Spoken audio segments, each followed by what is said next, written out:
If you're thinking about changing schools, why wait? At Manhattan University, love those guys. You don't have to start over. With transfer-friendly pathways, your credits count, and you keep moving forward. From day one, you're part of Jasper Nation, preparing for the real world. And with New York City just a train away, opportunity is everywhere. Ready to move forward without missing a step? Visit manhattan.edu/transfer and enroll today. Manhattan University. Don't start over. Move forward.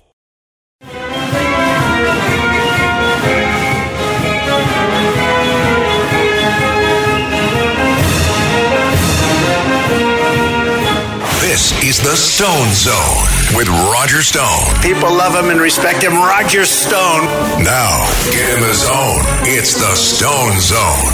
Here's Roger Stone. You know, it always amazed me the way that mainstream media, colluding with their Democrat allies, shut down any legitimate questions about the 2020 election. They told us endlessly that more than 60 federal lawsuits filed by Donald Trump challenging the 2020 election results had been decided against him, when in fact that's entirely false. Virtually none of them were ever actually heard on the merits. The evidence of voter fraud and irregularities is overwhelming, but almost all of those cases were thrown out on some technicality. If you went on to social media and you expressed your First Amendment right to point out, for example, that 205,000 more votes had been cast in the state of Pennsylvania than were registered to vote, or that in the Keystone State 1.5 million fraudulent votes were counted, and that the statewide spread was less than 82,000 votes between Trump and Biden, or that votes were counted in that 1.5 million included dead voters, ballots that were received before they were supposedly mailed out based on the postmarks, not possible. 330,000 electronic spikes in the voting machine, sudden increases for Joe Biden without explanation, 682 ballots that were illegally processed without any oversight whatsoever. You would soon find yourself canceled. And the media continue to insist, keep moving, there's nothing there. Clearly, Donald Trump is now committed to re-examining all the evidence of voter fraud, whether it was in Pennsylvania or in Georgia, where last week the FBI raided a warehouse used by the Fulton County Board of Elections. This was after two formal requests from the Department of Justice for these records and a third request from the FBI. Ultimately, the FBI moved in as part of a criminal probe to seize that material. Present and overseeing that raid was the Director of National Intelligence, Tulsi Gabbard, and now she is setting the record straight after Democrats went crazy over the fact that she was present at the FBI search of the Fulton County election hub in Georgia. In a letter addressed to congressional intelligence leaders, Director Gabbard confirmed she attended the search at the direct instruction of President Donald Trump, but emphasized that neither she nor the president issued any directives to agents. White House Press Secretary Caroline Leavitt confirmed that this was the case during a press conference on Tuesday. Leavitt said Tulsi Gabbard has been tapped by the President of the United States to oversee the sanctity and security of our American elections. She's working directly alongside the FBI Director Kash Patel. This is a coordinated whole-of-government effort to ensure that our elections, again, are fair and transparent moving forward. There is nothing wrong with the president tasking a cabinet member with an issue that most Americans want to see solved. Maybe you don't, but I know many Americans do want to make sure our elections are protected, and that is what Tulsi Gabbard has been directed to do. Gabbard's role, she explained in a letter herself, fell well within her statutory authority to coordinate intelligence tied to election security, an issue that patriots have been demanding be addressed since before what I think was the dubious and illegitimate 2020 election. The idea that Joe Biden, a candidate who was a veritable vegetable, got 81 million votes is not plausible. The idea that he ran an average of 20% stronger in the African-American precincts in Detroit and Philadelphia and Milwaukee and Miami is not likely, given the historical nature of Obama, regardless of what you may think of him. So Gabbard is reportedly looking at both sides of the election equation. In other words, she is examining the security and the reliability and the manipulability of electronic voting machines. There is substantial evidence. It's interesting the extent to which AI goes to try to debunk this without foundation, that both the Venezuelan company Systematic, Dominion, as well as Chinese actors working through a company called Connect, may have been directly involved in changing votes in the electronic voting machines. But also, mail-in ballots have to be examined. Bill Barr, of all people, who was the Attorney General, said in an interview with Wolf Blitzer on CNN that mail-in ballots were an invitation for fraud. But then later, when the U.S. Attorney in Philadelphia told Attorney General Barr that he had very substantial evidence of election fraud in multiple counties in Pennsylvania, including Philadelphia County, Delaware County, and others, he was told to kill the case. So this is going to be a complete re-examination. The FBI obviously was operating under a lawful warrant, and at the scene they seized boxes containing ballots and election-related records from the heavily Democratic county. The question now is who in the government will examine that material. The FBI is not expert on election technology, and it would be very useful if those who were examined that evidence, in my view. While critics have rushed to publicize this move, Director Gabbard pointed to credible intelligence indicating electronic voting machines have in fact been vulnerable, as I say, to exploitation, raising the specter of potential foreign influence from countries like Venezuela and China, and underscoring the urgent need to safeguard America's democratic process. Democrats, of course, immediately accuse us of election interference. You see, that's the thing about the Marxists. They all play by something called Alinsky's rules. Saul Alinsky was a communist operative, a provocateur, and troublemaker who said, always accuse your opponent of exactly that which you yourself are doing. The worst thing you are doing, accuse them of that. They are the ones who have interfered in our election. Democratic officials, including Tim Kaine, remember him, he ran for vice president with Hillary Clinton, senator from Virginia. He attacked Tulsi Gabbard, saying that her presence was somehow outside her purview. But protecting elections from foreign manipulation has ramifications for the entire nation, and is actually something, in my opinion, as it is hers, should be at the top of the intelligence community's priority list. There are certain elements within our government today who probably do not want to examine whether these electronic voting systems can be manipulated, because there's strong evidence that some in the central intelligence agencies may have used them to manipulate elections abroad. There may even be evidence that they were involved in the heist in 2020. Director Gabbard has made it clear that she's not afraid to flout the supposed norms of the deep state bureaucracy in order to get answers. Let's remember that it was Tulsi Gabbard, not the previous director of national intelligence, John Ratcliffe, now the CIA director, who could have declassified the Russian collusion documents at the end of President Trump's second term, did not do so. Rick Grenell got a lot of this information to the public by declassifying it as the acting national security advisor, one of the greatest things that Rick ever did. Rick is a patriot and a friend.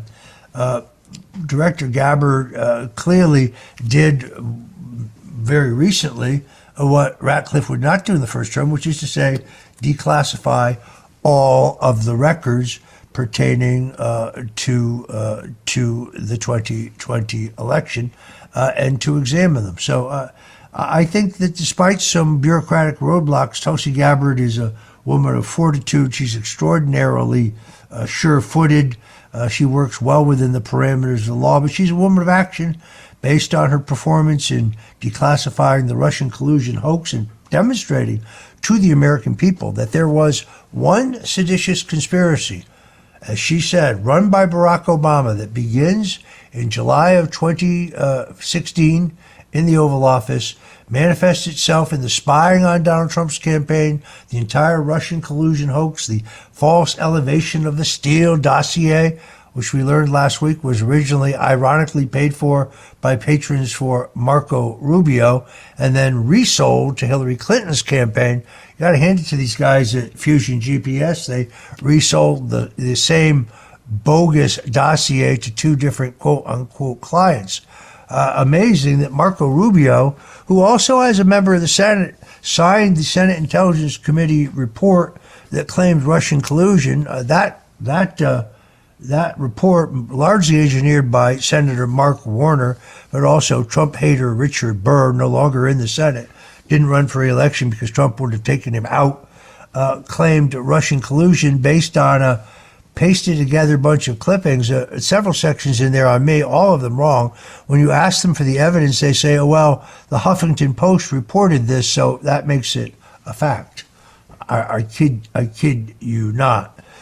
You remember Tulsi Gabbard was stripped of her security clearances when she spoke out against the Bidens and the Clintons. She was put on a secret watch list. This is a four-term Democrat member of Congress who is still a lieutenant colonel in the National Guard, the U.S. Army. She still does reserve duty. This is someone who served her country with distinction in Afghanistan. So the president, in my opinion, has tapped the right person to look into this fraud.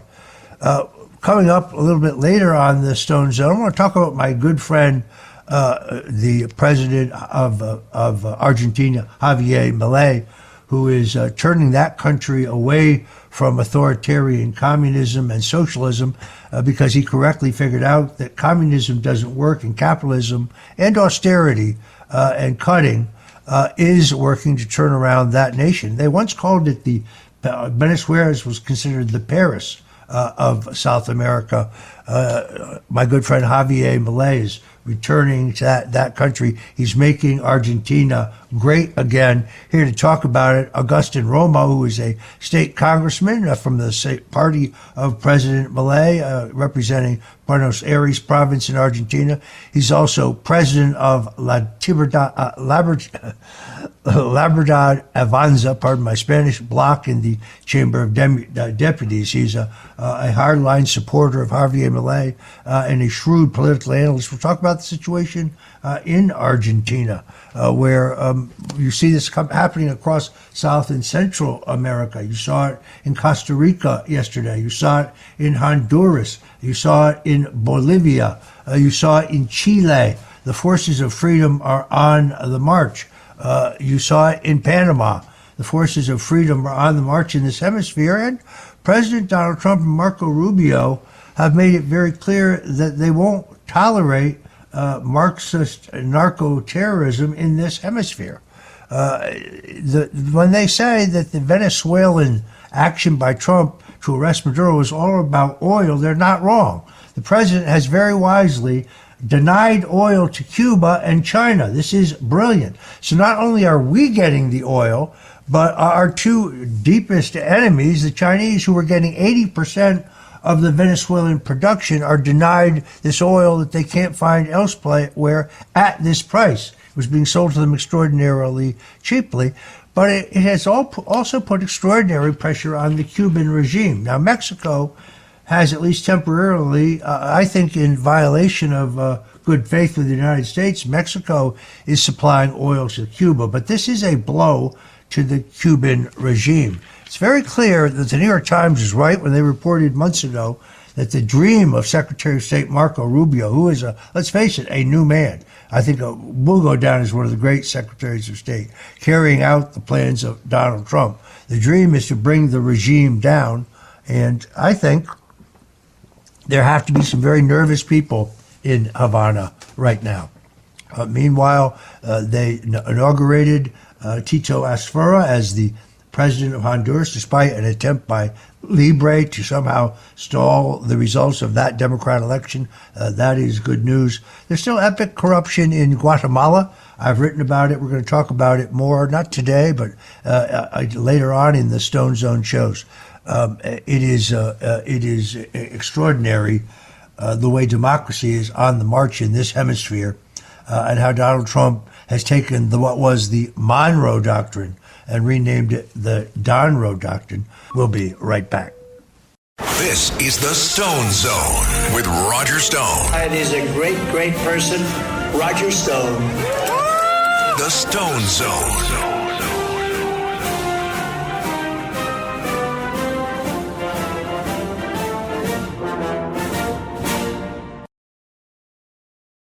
If you're thinking about changing schools, why wait? At Manhattan University, love those guys. You don't have to start over. With transfer-friendly pathways, your credits count, and you keep moving forward. From day one, you're part of Jasper Nation, preparing for the real world. And with New York City just a train away, opportunity is everywhere. Ready to move forward without missing a step? Visit manhattan.edu/transfer and enroll today. Manhattan University. Don't start over. Move forward.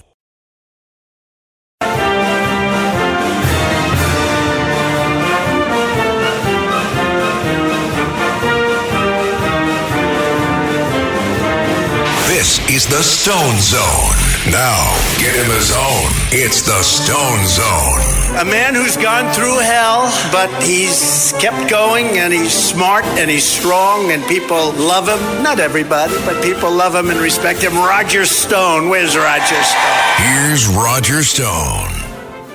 Well, former President Bill Clinton and twice failed presidential candidate Hillary Clinton have agreed finally to testify before the House Oversight Committee, answering a subpoena as part of its investigation into the sex trafficker and pedophile Jeffrey Epstein.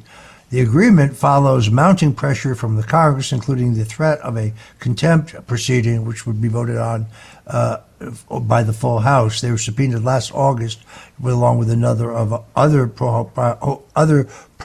high-profile figures. Now, as we noted, when Peter Navarro refused to testify, he was arrested, he was put on trial, he did time.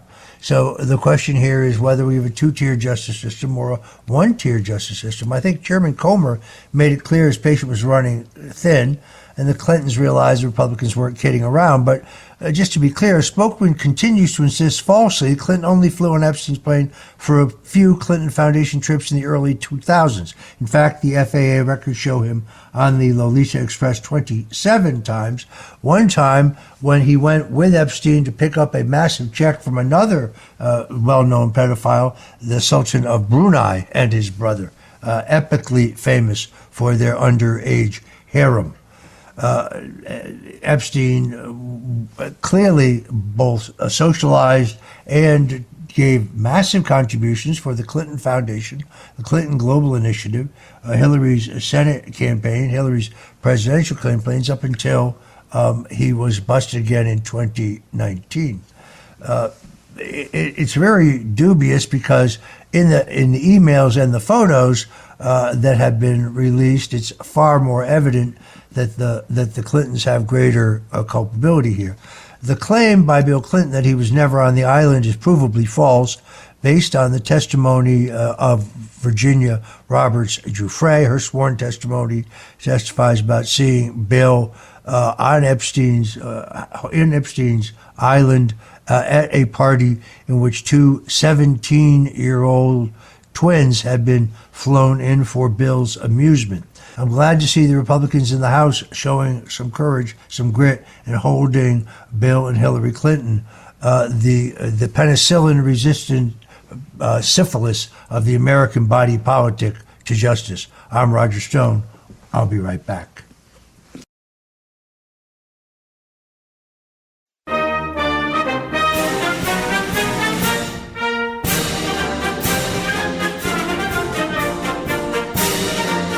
This is the Stone Zone with Roger Stone. Roger Stone, who's a very, one of the smartest political minds. Roger Stone was persecuted. People forget he's actually a brilliant political analyst. Now, get in the zone. It's the Stone Zone. Here's Roger Stone. Welcome back into the Stone Zone. One of the world figures that I admire the most in the country is Javier Milei, the president of Argentina, who I finally, after a pen pal relationship on the internet who I finally met during President Trump's inauguration. We became friendly originally on social media when he was just kind of thought to be an eccentric economist who understood the free market and the fact that communism and socialism had failed. He used words about them that you can't use on a family radio show. He came out of nowhere to win the president of Argentina, defeating the Peronists. Peronism is a political culture with both right and left wings. It's kind of hard to explain. A lot of people who claim that they were adherents to Juan Perón, the founder of Peronism, have wandered far from what he was. Ideologically, he was neither right nor left. He kind of used techniques of both to govern, and then after him, Peronism has a right and left wing.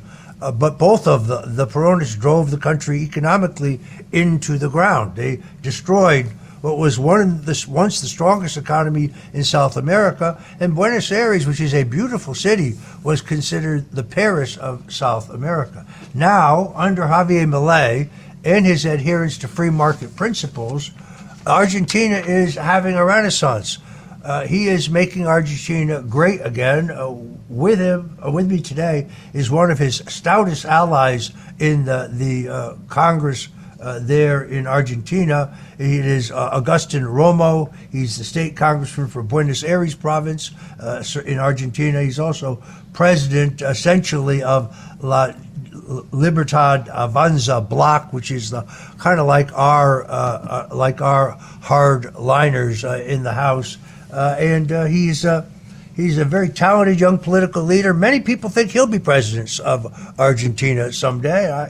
With Jesus Christ, all things are possible. But he's here to talk to me about Argentina. Agustin, welcome, and welcome into the Stone Zone. Thank you, Roger, for having me. It's a great honor to be here. Obviously, I'm on your left and you're on the right. It's very appropriate. So first, tell us about you a little bit. How did you get involved in politics, and how did you first meet Milei? I met him online, and we clicked immediately. I saw potential greatness in him. But how did you meet him? The first time I noticed the Javier Milei was on TV, and he was saying everything we want it in Argentina to politicians do, and nobody was doing. Nobody was talking to young people that socialism was bad and capitalism was good and all like basic stuff. And we got a great disappointment with President Macri. We thought Macri was a right-wing president, and he didn't break down taxes and break down social securities like for the poor people and the government ways. So then come the Peronists again, and Milei was in the campaign to being the congressman, to Congress. He was running for Congress, and we start saying we want this guy to run for Congress, we want this guy to run for Congress, and we were in social media very vocally supporting Milei, and they contact us, and we start working in the campaign in the early beginnings of Javier Milei political career. So in many ways, Milei is an internet-based phenomenon. Given the way internet communications changed after Elon Musk bought Twitter and set it free. He not only bought it, he then made public all the records of the Biden administration's manipulation and the Obama administration's manipulation of the content, canceling anybody who questioned the election of 2020, who questioned the safety and effectiveness of COVID-19 vaccinations, who questioned whether Hunter Biden's laptop was real or whether it was quote-unquote Russian disinformation. If you questioned any of those things pre-Elon, you had no platform. Now, there's still extensive censorship on Facebook, extensive censorship on YouTube, extensive censorship on Instagram. They also play with you in terms of the manipulation of the algorithms, as you know. But do you think Javier Milei could have been elected without the internet? No, Javier Milei couldn't get elected president without the internet or congressman, because at the first time he was elected for Congress. And in the 2021, in the election, he get his Congress seat. tweet. We were working on the campaign very vocally in social media, especially in Twitter, and we get our accounts banned, like the account of the best friend of mine, Daniel Parisini, El Gordo Dan, gets banned 3 or 4 days before the election, and then after the election, and when Javier Milei was already congressman-elect, we had a Zoom with Twitter Latin America, and they told us, we banned your accounts because you are manipulating the algorithm. And we were aware, we are not manipulating the algorithm. We are real people saying these things. That's why the things are getting into the first trending topics of the country. And then with Elon Musk by Twitter, the censor stopped, and we start controlling the totality of the So there's the proof. Just as they tried to manipulate, successfully manipulated the 2020 election by taking the voices that were pro-Trump off the air, they took key operatives working from Milei, key communicators, key influencers off the air in an attempt to manipulate the Argentine. But now let's talk about Argentina and the tremendous progress. I have one thing to add to the 2020 election. Yes.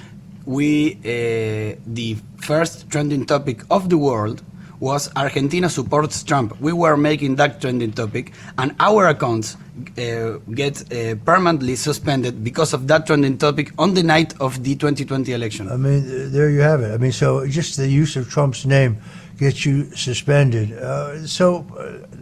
When my friend Alex Jones says we're in an info war, he's not wrong. And people who think it's true that, in my view, Elon Musk is probably the single most important voice and advocate for the First Amendment since the Founding Fathers. He strikes a huge blow by paying a heavy price for X, but doing his very best to clean it up and returning voices to many, many people, myself included. And of course, then there is a True Social, which is great for talking to the base. It's a great way to communicate it. But I do want to talk about a problem we have here in the United States, and that is we have a terrific shortage of beef. Because of the radical environmental policies of Joe Biden and before Barack Obama, the herd, which is 162 million cows, down to like 26.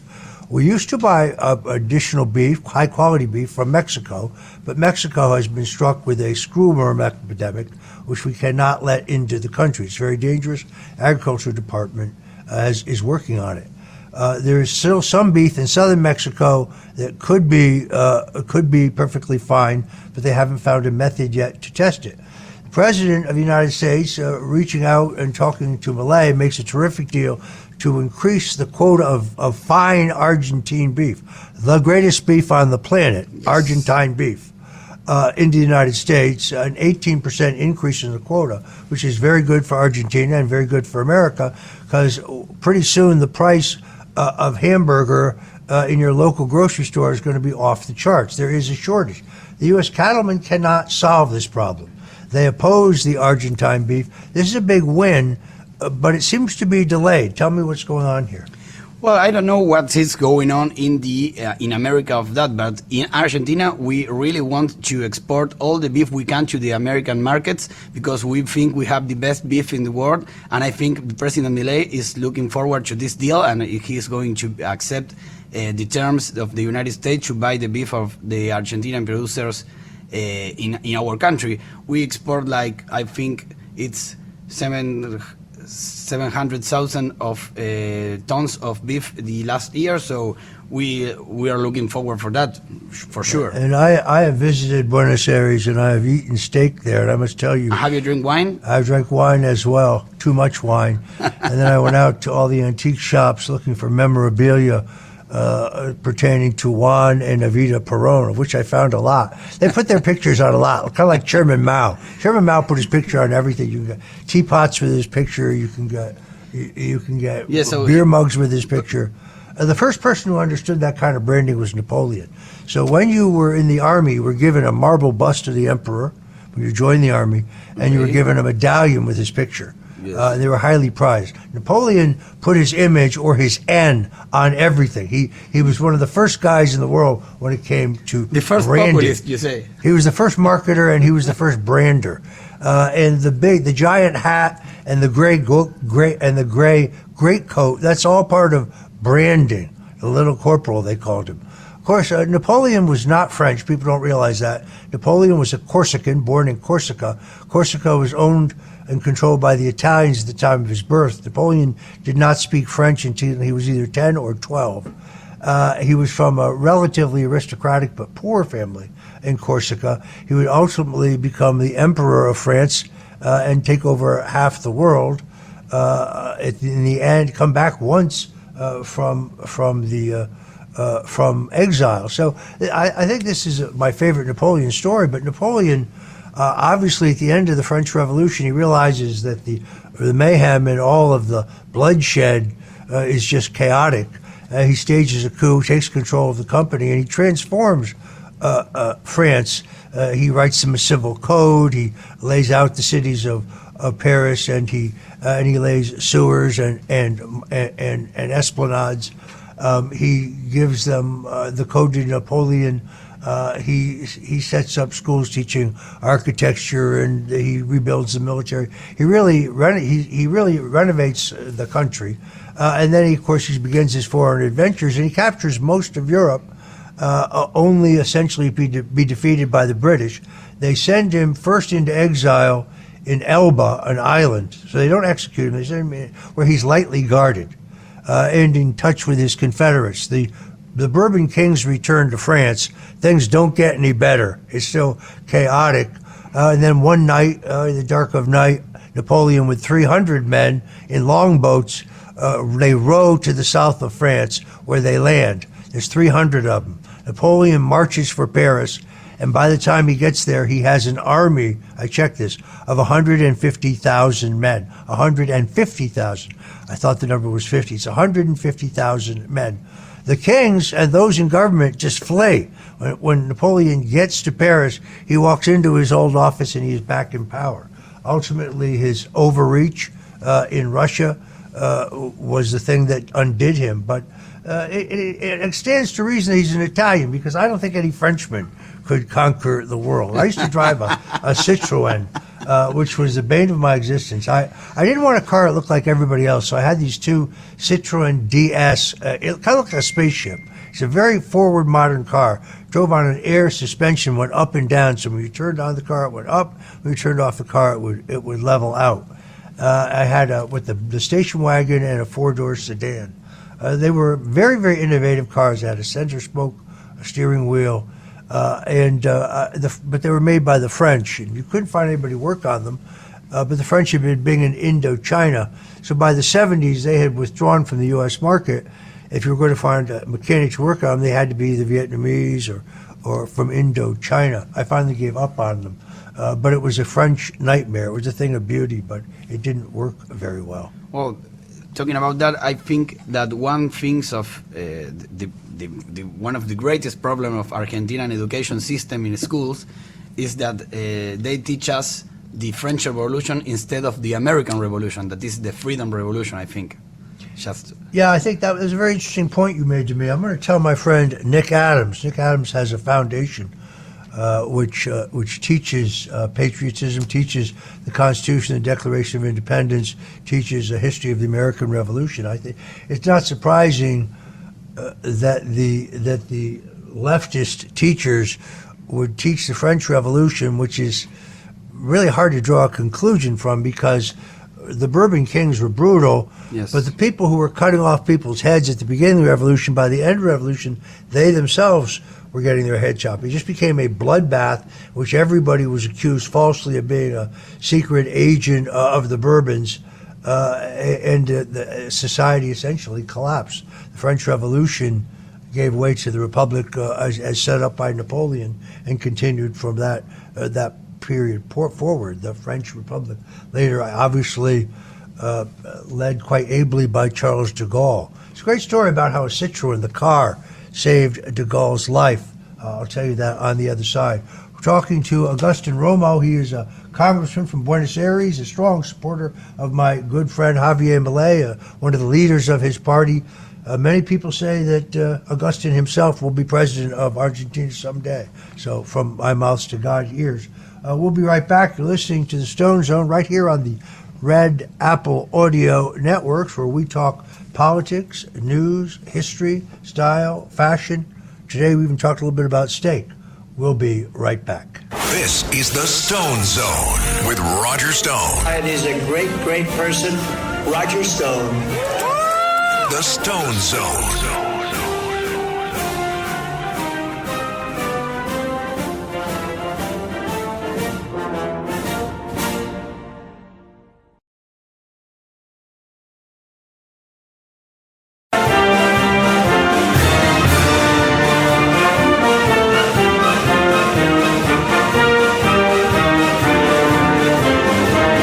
This is the Stone Zone.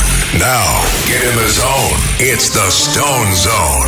A man who's gone through hell, but he's kept going, and he's smart, and he's strong, and people love him. Not everybody, but people love him and respect him. Roger Stone. Where's Roger Stone? Here's Roger Stone.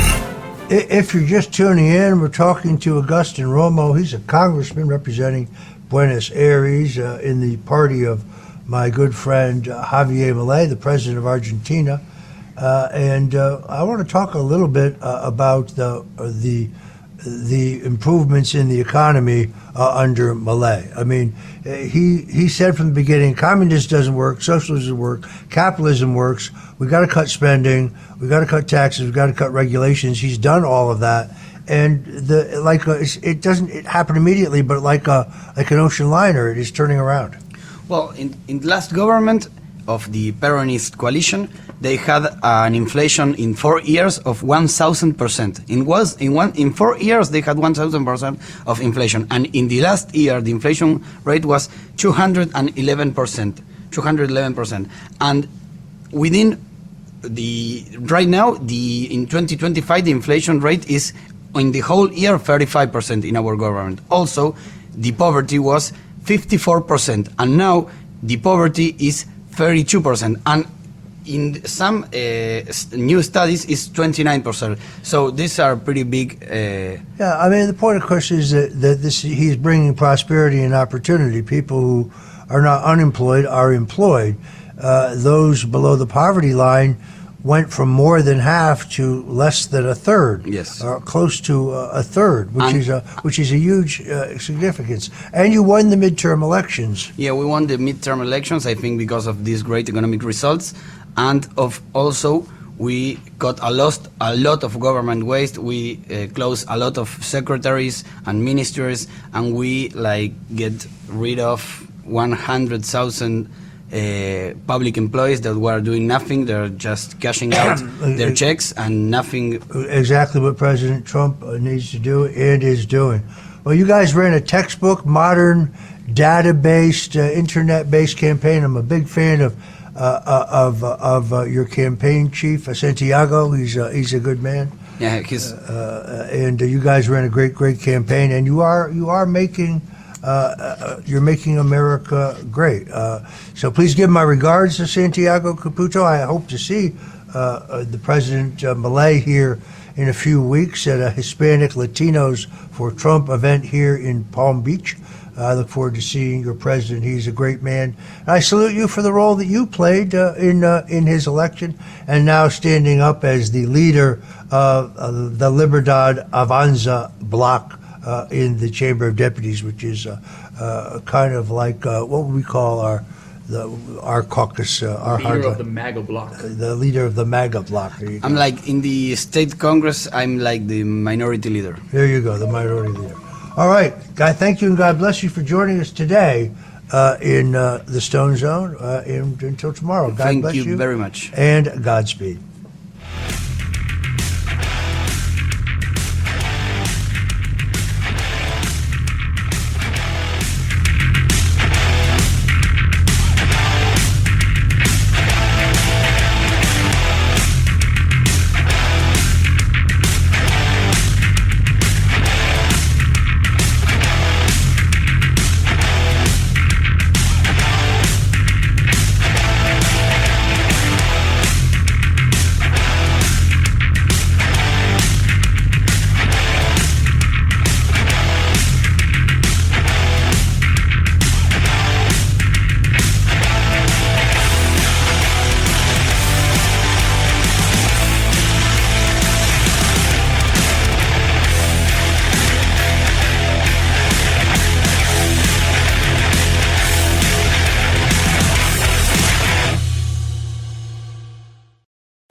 start changing schools, why wait? At Manhattan University, love those guys. You don't have to start over. With transfer-friendly pathways, your credits count, and you keep moving forward. From day one, you're part of Jasper Nation, preparing for the real world. And with New York City just a train away, opportunity is everywhere. Ready to move forward without missing a step? Visit manhattan.edu/transfer and enroll today. Manhattan University. Don't start over, move forward.